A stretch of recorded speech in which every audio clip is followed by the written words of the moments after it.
Hello everybody, welcome to a new video. Today, I will not be playing Among Us again, finally. This is the second part of my Good Ideas series. Um, but yeah, I'll be doing 2 ideas just like last time, and I'll be trying to split the time equally now. Right, first I have an idea for a Minecraft Civilization event. If you haven't heard of these, I recommend checking out one of the ones posted on YouTube by Ish, the content creator, just ISH. They're pretty fun. If you don't know about them, then too bad. Go check them out. Um, Basically, my idea for the Minecraft Mutant Civilization event is you have your standard 1,000 players, um, but you also have 100 among those 1,000 players. 100 of them are mutants who have like special abilities that make them that separate them from the rest. So a little bit like X-Men, um, except it doesn't try to imitate X-Men. I don't think laser eyes would really be a stylistically good idea as an ability. But yeah, so some of the abilities that I think there should be there. Um, they all should be something passive, something Minecrafty. I feel like something integral to like the game itself, um, and something passive that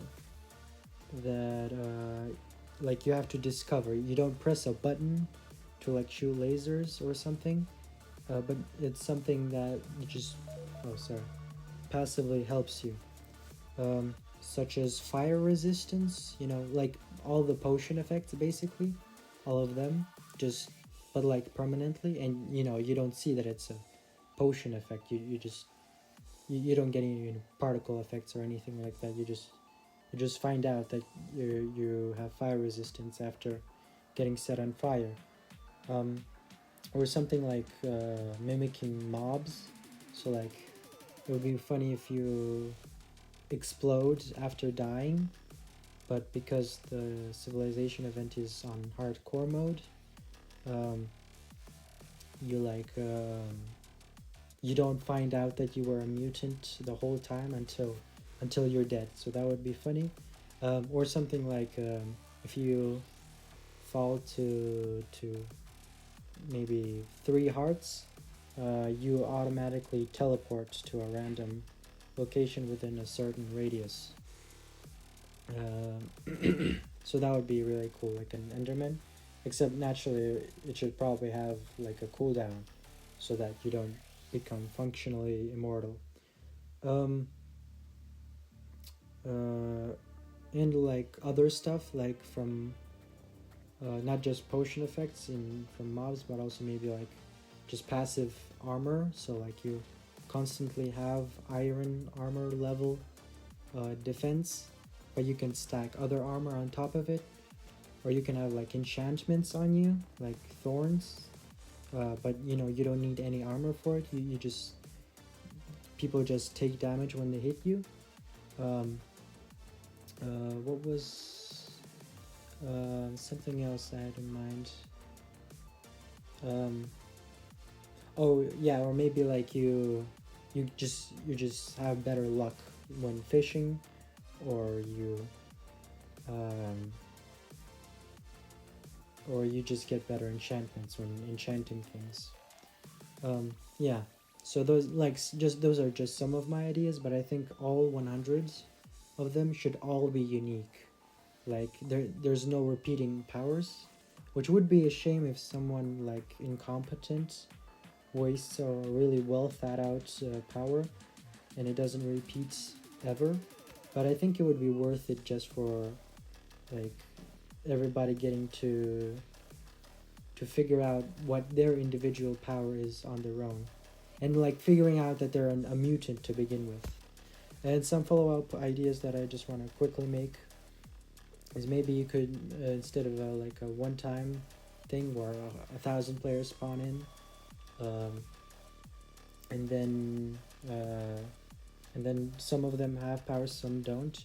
You could have like generations, like you have the ability to bring someone else onto the server, and there's always like a 10% chance or something that they turn out to be a mutant, and so you have this evolution going on. Or maybe like all the mutants could have one common weakness, so that the normal people aren't at a too great disadvantage, which would equalize in a situation where the mutants can reproduce and like outcompete everyone else. But yeah, I'm running out of time, so let's move on to my second idea. Right, default immortality. This is more of a world building idea. Sorry. Something that you can put into a show or into a book or something like that. So, at the start of the world, there's just like two sort of powers. I've already written all of this. I might put it in the description or something. I've written a lot of lore about this, but I'll just give a quick summary. Basically, there's two powers in the world at the beginning: energy and magic. And energy forms all the land, all the stars, or no, not the stars. The stars are formed from the magic, and the magic floats around in the air. And energy and magic, they repel each other.